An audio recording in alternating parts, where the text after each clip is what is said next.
Name and age. He's Sam Boling and 62. He's 63 here in another couple of weeks. So Sam, how long you been working in the woods? I started running skidder for my dad. Jesus, 49 years ago when I was 14. Wow. I know it. So, what kind of skidder was it? It was an International S7. They called it a harvester. Wow. That's pretty cool. So, now in the 49 years you've been working out in the woods, have you been an owner of like a business owner the whole time, or you work for other people? I mainly work for myself. At 18, I bought my first timber sale. I didn't know what I was doing, but I stayed alive and didn't get hurt too bad. Wow. How big of a sale was it? I was only a couple 100,000 feet, maybe 50 loads. But it was kind of cool because when Buck Mountain put the roads in up above Cushman there, cedar wouldn't work nothing, so they just felled them big old cedar trees, bucked them up, and used them to hold the road up. So I come along there salvage logging and get these rolling big old huge cedars out of the ground. I was only paying about $6 a thousand stumpage. Made so much money, got 3 sides going. I lost it all, of course, to get 3 sides going. So is it all skidder logging, or did you have some? No, I borrowed an old heel boom from Ernie Dahlman. He was a partner with Buck Mountain. Him and Ray Buckman and H.J. Carroll. I think he gave the county some land for a park up in Chimicum. Nice guys. Wow. That's amazing. How many employees did you have at that time? Well, I just worked with my, at the time, friend and brother-in-law, Rick York and Sean Loring. And later I went in partners with Tim Hodges. Called it Hodges and Boling Logging. We had a beer mug on our check. That was real professional. Wow. Now, when you were in with Tim Hodges on a business, did you guys do ground base? No, we ended up buying, well, we did a lot of ground base, but we ended up buying an 071 yarder from Cliff LaRanch. And we bought a couple timber sales. We had a guy named Kenny Richardson running the yarder, and Tim was down in the brush, and I was usually doing the cutting and running loader. We did pretty good for just a couple guys out there. Wow. Hope this bridge don't break. Looks Last like time over, that's when they usually break. Nope, it didn't. it held up. So, when you and Tim had your business going, were you guys doing Forest Service sales? Yeah, we was buying Forest Service timber sales. They was putting up a lot of salvage sales, and we'd get the little corners that when they burned, they'd burn the top off, or a bunch of them would blow down alongside the line, and we'd throw up the lines and yard them in. We did pretty good doing that. So on those sales you guys were doing, what year was that? Jesus. Must have been in the mid-'80s. Okay. And so what was the average size of the timber then? That was probably 350-year-old timber, probably 12, 15 logs to the load. Okay. 2 foot through or a little less. That's pretty neat. Oh, yeah, there was nice trees. So, like in your career, what's the biggest tree you've cut down? Oh, I cut down a 14 footer up the Skokomish. It was a 7 footer with it. I had some traffic. I had to follow it over the county road. And had the beauty take the lines down, and the county was there to stop traffic, and I dumped them 2 big old trees across the road, and there was like walls laying there. Wow. And each one of the trees had a bee's nest in them. So here we are, got a bunch of old guys running around getting honey, people getting stung. Some people were mad. I got a public nuisance ticket for doing that. Wow. But then in the road, after we got done, we could hear the cars go by, and it'd go thump, thump, because it was pretty soft ground, and the trees was pretty good size when they hit the road. Wow. That's unreal. So, the best load out of those? What did it scale at? Geez, I don't remember, Daniel. It was broke up. There was mainly just big slabs and stuff. Probably 5,000 foot of load anyway. Wow. So, out of all the jobs that you've done, where did you work where you had the most fun, you think?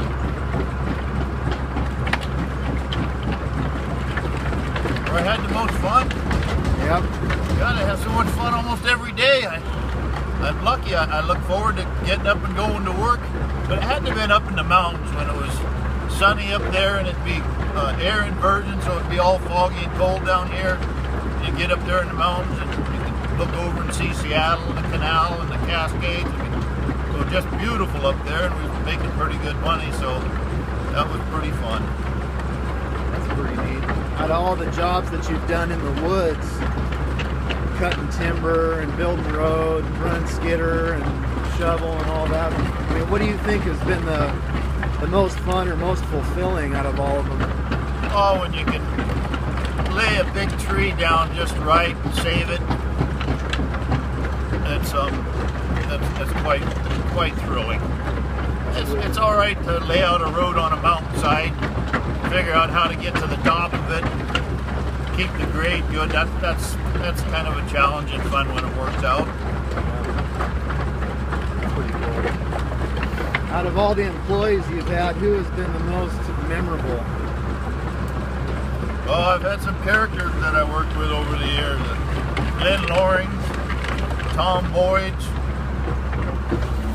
Been some real nutcases out there in the woods. Most of them were pretty good loggers, though. I mean, Glenn Loring and Tom Boyd, they was the nuttiest, but they could keep the saw awfully sharp. Did a damn good job of that. You just had to put up with them on the way home and on the way to work, which was kind of trying. Controls are a little froze up here this morning. See that. What's this, like, the scariest experience you've had out in the woods? Geez, I was kind of too young and dumb to know that I was scared.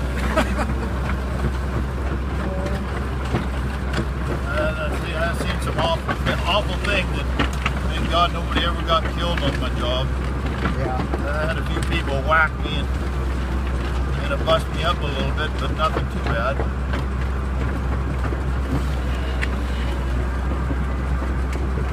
We had a guy break his leg about 8-10 years ago. That kind of ruined us for logging. The state industrial people kind of got involved, and we had to give them $75,000, which they didn't give the guy that broke his leg hardly anything. But Right. that's the way state industrial works. I might be able to get out there and pile and burn this. This ground has dried up quite a bit. Yeah, it's looking pretty good. I think I'll go on this side of that pile to break that bar we got here some stuff for him. I'll have a lot of work out ahead of me. Some ugly logs. Yeah, this ground has dried up good. What's your thought on, where we're at as far as timber harvesting and Forest Service and the way stuff is managed these days? Oh, we got too many people out there that don't know what the hell they're talking about. We've got all this old growth timber that's overripe, and they're just not going to let you take it out. They think an old growth tree is something sacred. Everything's sacred in its own way, but there's no sense of letting a 500-year-old tree just go to waste. You just see where it's rotting away and it needs to have something done with it. Yeah, you can take that old growth out of there and plant some second growth. Yeah. Boy, I guess it is a little soft in here, Daniel. We'll get this big firewood log here. That's a yummy one for you. There's decent size. It's a heavy old bugger. Whoa, she's tipping us over, Daniel. You're on the low side. Yeah, I suppose that old growth really doesn't do us much good for... Well, a lot of our timber's overripe. I mean, sure, leave a bunch of nice big trees along the roads and where people can look at them, but 99% of the mountains and stuff, nobody ever goes up into them. good There's point. absolutely no reason to let that old growth timber rot. And the second growth, you get something out of it. Birds will come in, and animals will have something to eat. Not that we need any more cougars eating the deers. We got hardly any deer and elk left. People think it's the Indians killing them or the over-harvesting. No, animals love it when they get trees knocked down. More young stuff grows. Yeah, certainly. Well, I wouldn't want to split that chunk of wood. Hopefully I'll have somebody to help me. Better have a sharp saw and just saw it up. What's your thought as far as a young guy getting into logging these days to try and buy a timber sale or get equipment? I mean, is it getting more difficult, or is it kind of... It's a really a tough show anymore. I mean, the guys really got to want to do it. It can be done. If you want to do it bad enough, you can get her done. But the big timber companies don't pay you much for logging. They just kind of keep a guy broke. But just like anything, some guys make $1 million at it, and other guys go broke at it. Yeah, certainly. I don't think I'm going to go back down in there. That's pretty soft. I'll just push this old barn pile over a little bit, get down through here. There's probably a multitude of things, but I mean, if you could pick one thing that sticks out in your mind that you've seen change over the years since you first started working in the woods that you really detest, what would that be? All the people in the Forest Service that tell you what to do when they don't know what to tell you to do. Okay. I've been in the business long enough to where it made me take out all the limbs and stuff in the creeks. And we sterilized miles and miles of creeks. And then later on they make you put stuff back in the creek. They had to make you go along and cut down all the snags within 200 feet of the lines. And then later on they make you go in and bark the trees to make snags. It's just, too many people went to college for too long and didn't know what the hell they was doing. You think that's something that's ever going to change? It changes all the time. But most of the public, I think, are so uneducated about the real timber industry that, like I said, they think an old growth tree is something sacred. And it is. I mean, it's kind of neat to have old growth trees around. What do you see happening with the timber industry in the next, I don't know, 5 or 10 years? Is it going to be such that a young guy can still go out and get a job, or is it changing to where there's... Shit, most of the guys logging are old guys like me, and shit, we're getting too old to do it.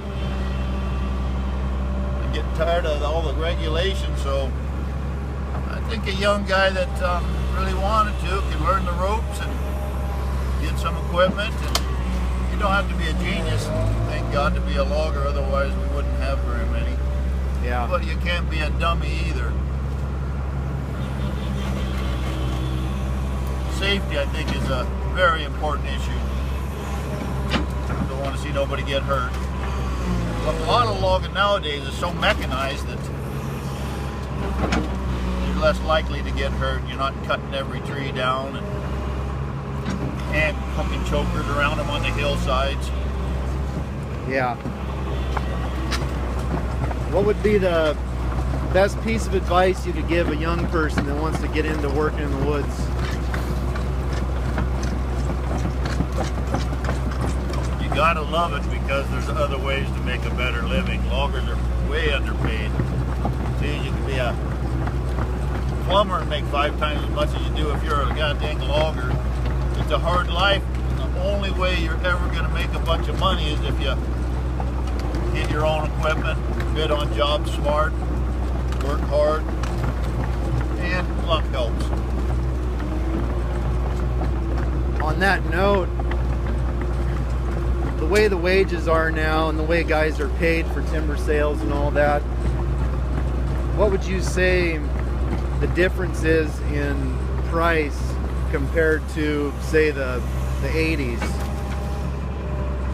There was just more opportunities, more stuff was happening. It was before the bullshit that with the spotted owl come along. It wouldn't have been that, it'd have been something else, the marble murrelet, three-toed slug or something, I don't know. It's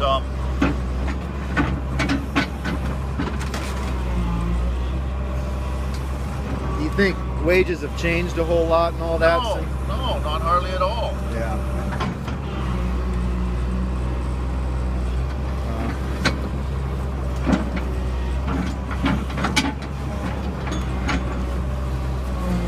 So these days, is it a lot easier for you to do